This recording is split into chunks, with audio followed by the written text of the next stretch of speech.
It's one of the most intriguing times of the year for everyone around baseball, including the fans.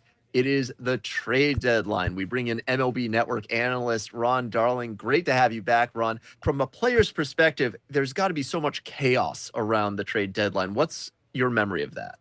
Yeah, you speak with it in such glowing terms. It's not always like that for the player because usually by that time you have a family, you have children, they're in schools, all of those things that makes life a little more difficult.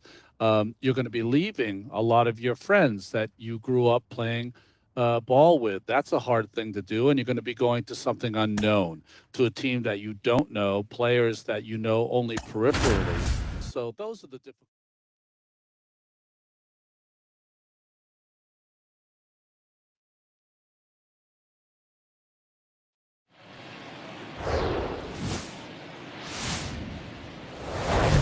Live from Yankee Stadium in the Bronx, interleague baseball on MLB The Show. It's the Washington Nationals taking on the New York Yankees. Joined by my partner, Chris Singleton, I'm John Shambi. And Chris, it's trade deadline day. Always an interesting day on the MLB schedule. Usually a lot of excitement for fans and stress for the front offices. What about the teams and specifically the players? Boog, I think there are three perspectives. You're that guy that's saying, hey, I want to get traded somewhere, maybe to a contender, maybe to a place that I have an opportunity to play every day. On the flip side, you're that guy that's very content with where you are. You've heard some rumors, perhaps. You can't wait until the deadline has come and gone and you're still staying put.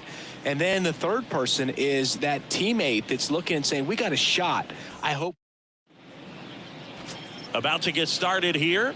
And taking the ball for the Yankees, Derek Jeter. What should we keep an eye on here? Yeah, Bogey put on a clinic his last time out. Strikeouts just seemed like every other hitter was walking back to the dugout. We'll see if that's the case again in this one. All right, ready to get underway. And now up for Washington, George Adams. The second baseman, number 28.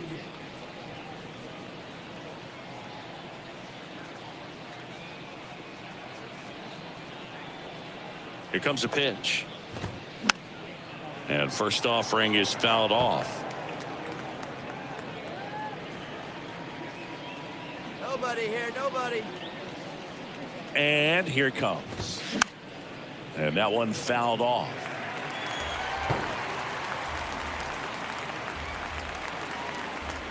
The pitch. Sets him down looking. Called strike three and a fastball up in the zone. Well, I think that's a case of overthinking right there. You got three straight fastballs looking in the 0-2 count just to pour it back. Here's C.J. Abrams to hit. And that's in there for strike one. Here we go, guys. Let's go.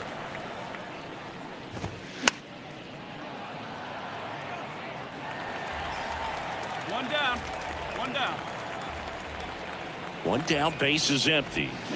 Swing and a miss, struck him out. He swung over top of the curveball. Well, anytime you can punch out the top two guys in a lineup to start an inning, you've got to be feeling pretty good out there on the mound, because when you think of just having a distraction, table setters on the base paths, and all of a sudden you're dealing with the number 3 hitter, any distraction can cause you to serve up a cookie, and instead of it being a solo shot, it's a 2 or 3 run homer.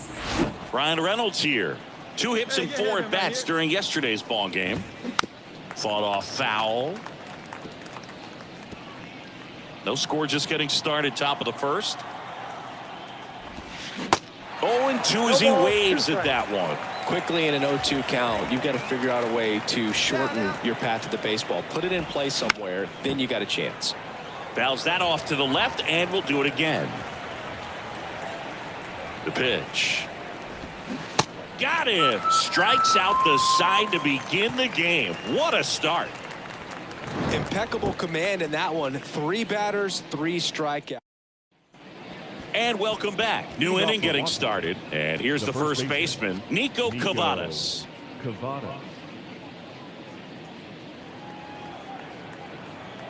And he deals. There's a strike. Looks like he sacrificed a pitch right down the middle for tracking and timing. Some good hitters will do that. Next offering is in for a strike. Well, he didn't like those first 2 pitches. Now in an 0-2 hole. He's going to have to battle. Hope he gets a mistake. One guy that was really great once the count got to 2 strikes, Miguel Cabrera.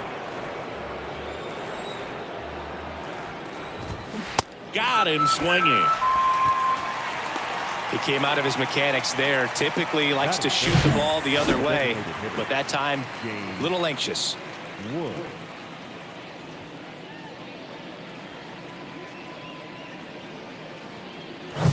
Now it's the DH, James Wood. Hey, come on now. Here we go. That's towards center. Jones gets under it, puts it away for the out. Fell off to a great start. He's really cruising out there on the mound. He's got a chance to get through these first 2 innings with under 20 pitches. That could set him up to go deep into this game. Byron Kaminsky stands in with 2 away as he takes a ball. This one popped up. Foul ground, first base side. Puts the squeeze on it, and that's the inning. Nationals go quietly. We'll go to the bottom of the second. No score. Here at New Yankee Stadium in the Bronx, here's the third baseman, Brady House. Bounce to the right side. Toss to Sano. And a quick out, number 1. Here's the left fielder, Dustin Harris. Hey, one away. In there for strike 1. Jeter measures 6 feet 2 inches, just 21 years old, and he was a 3rd-round pick in 2023.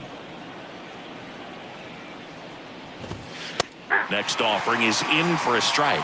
I understand you want to try to gauge that guy's fastball, but you also have to be aggressive and ready to hit in your zone. Now you're in a tough spot. Struck him out looking.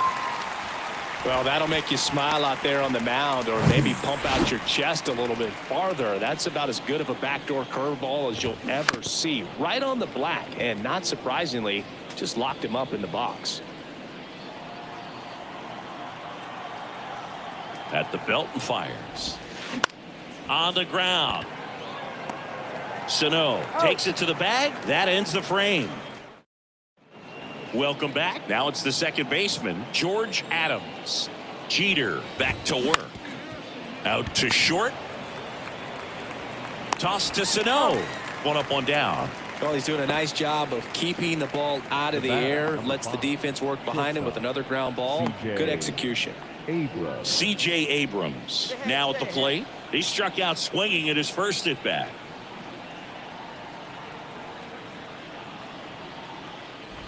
Singing 4 homers in 22 games at Old Yankee Stadium. What do you remember? Well, I remember my rookie year hitting 2 in one game, and before that game in the clubhouse, there was a gentleman there who owned a suit company there in downtown Manhattan, and he said to me, "Hey kid, you hit a home run in the game tonight.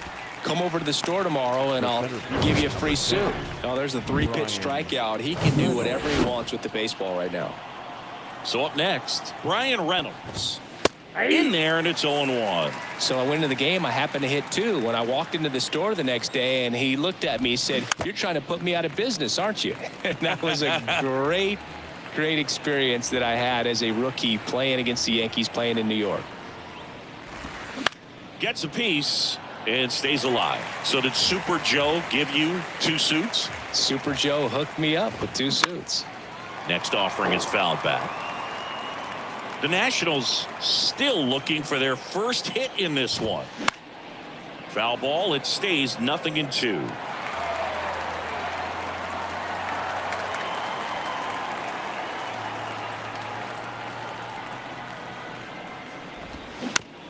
Bounced up the middle. Sweeney picks it up, gets it to first, and they take care of Reynolds for the out. And that is that. 3 up, 3 down for Washington. They trail in this one 3-0.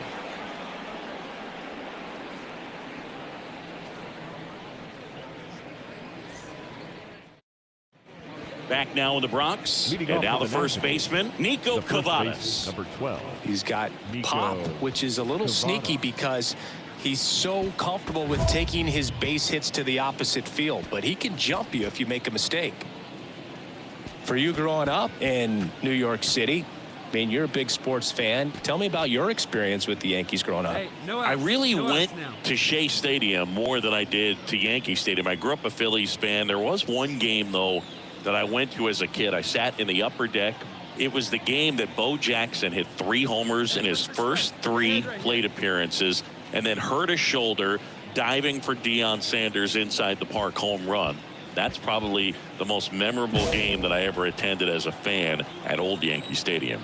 And a pitch. Swing and a miss. 0-1. And that is strike 1.